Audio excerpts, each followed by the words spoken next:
Nearly every single year, a new Call of Duty experience releases, and unfortunately, the past few have been absolute nightmares for Activision because they just haven't been able to capture the essence of what made Call of Duty so special in such a phenomenon.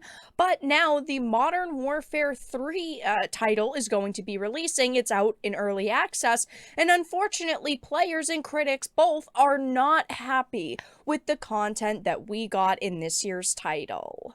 I have a few different things to show off, but before we get into the topic, if you enjoy the content I create, check out the links in the description, follow me on social media, and consider supporting through Patreon or via YouTube memberships. Now, when it comes to Call of Duty, I personally love the franchise. They've released so many amazing games with such a vast array of guns and maps and operators, but unfortunately, the past few have just been very underwhelming for myself included, and this year I have not pre-ordered this. I have no current intentions of buying it, and it sucks, right? Because I used to look forward to the new Call of Duty every single year, or every other year in some cases, but this year, while they did try to listen to people by bringing back older maps, it really made no sense because every year, for the past few, they've been doing Modern Warfare 1, Modern Warfare 2, this year's Modern Warfare 3, but they're not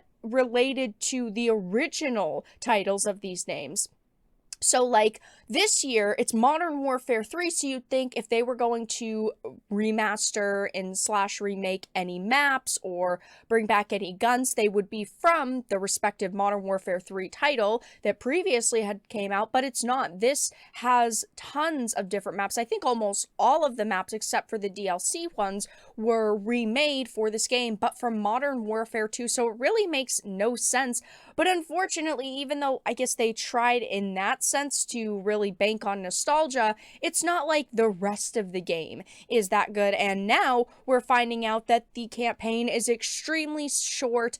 People are not happy with the stealth missions, and this game is getting raked across the coals currently. So starting with this Eurogamer article, it says MW3 players are not happy with its short campaign. Modern Warfare 3 players with early access to Call of Duty's latest installment have taken to social media to share their dismay and outrage about the shooter's campaign.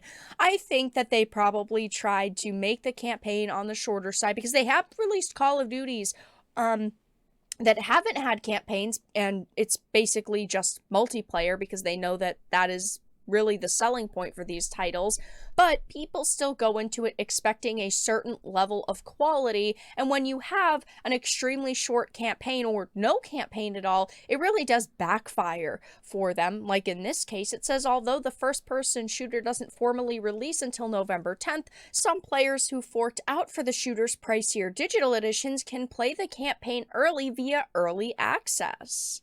It goes on to say, I played 1 hour of campaign and got my refund, announced one player, and I think you should too if you feel the same way I felt. This was a couple lackluster raid episodes out together. Having just finished COD Remastered recently, this game failed to capture what it means to be in a campaign, and if this is how it all begins, then I'm sorry. MW3 does not redeem itself from the shit show MW2 caused at launch, and somehow continues to make fun of my wallet. That's the thing, is that they knew that you would purchase it. It's like every year I purchase Call of Duty because I loved the franchise previously and I have a lot of nostalgia for it and I want it to be good, but this year I said enough is enough. I'm just not going to purchase it. Maybe I will eventually, like when it's on sale and it's half price, but they just have continued to, crap on fans, on consumers. They do not care. They only view us as wallets, which I understand, right? A company needs to make money, but we still expect a certain level of quality, especially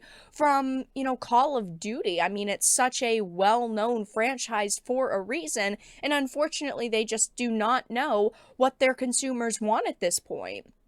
Another player said, "What a slap in the face. I am shocked and appalled. The writing was on the wall this entire time if you really think about it. I will admit we had about 2 or 3 missions that really stood out. That open combat garbage, though, if this is the direction of the campaign going forward, this is officially the death of Call of Duty." And this is not the only complaint. It's not just that the campaign is short. We also have Modern Warfare 3 players split over stealth missions, bad design, oversight. There, of course, are always going to be some people who like things that others don't. But unfortunately for Activision, their players are really not happy with the stealth missions. It says the campaign hasn't been received too well, but its criticisms have also been describing it as Warzone with cutscenes, while others have targeted its game-breaking bugs, although Sledgehammer Games has largely addressed those. Now another critique has arrived, with one particular mission upsetting players who are irritated at how linear it is,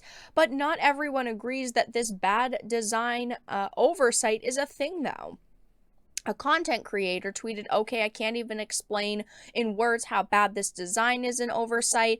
And it says, "This is a scripted fail designed to punish players for not playing stealthily and staying out of sight. Although it's in line with the mission's design, not everyone appreciates such a linear approach. If it's my game, if I want to Leroy in and kill all the characters, it shouldn't really matter. It shouldn't be my fault. I should not get punished if I don't want to follow the directions for the mission to a T." But that is what is happening here. And we also have critics who are, not enjoying this title. Now, granted, I would not take into consideration what critics are saying. If I wanted to purchase a game, I either would or wouldn't based on my own observations with a title. There's no reason to trust video game critics, but it seems like for once IGN is kind of in agreement with what fans are saying. IGN has given the Modern Warfare 3 campaign a 4 out of 10 score, and that's the lowest score IGN has ever given a COD campaign. MW2 2019 was an 8.2 out of 10. Black Ops Cold War 7 out of 10, Vanguard 7 out of 10, MW2 6 out of 10, and MW3 4 out of 10. So the previous game to release, MW2, also was not receiving all that positive of scores. That game, I think people were just extremely disappointed for, because they were hoping it was going to bring in the maps that this game did. Because again, the maps in MW3 are all maps from MW2.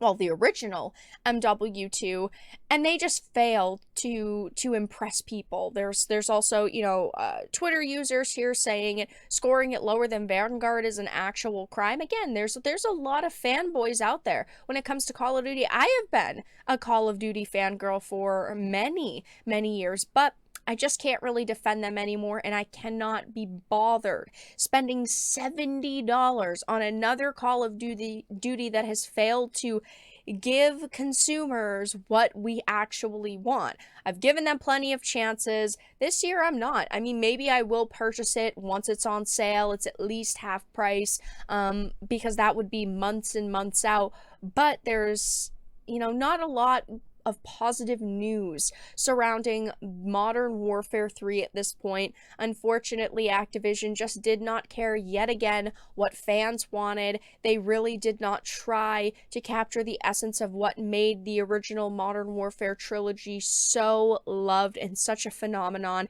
And now Modern Warfare 3's campaign is getting absolutely roasted by critics and users alike. And I think once the floodgates open for scores on things like Metacritic, it is going to be a bloodbath for them, and they are going to see the scores for this title tank. But that's all that I really had to discuss in this video.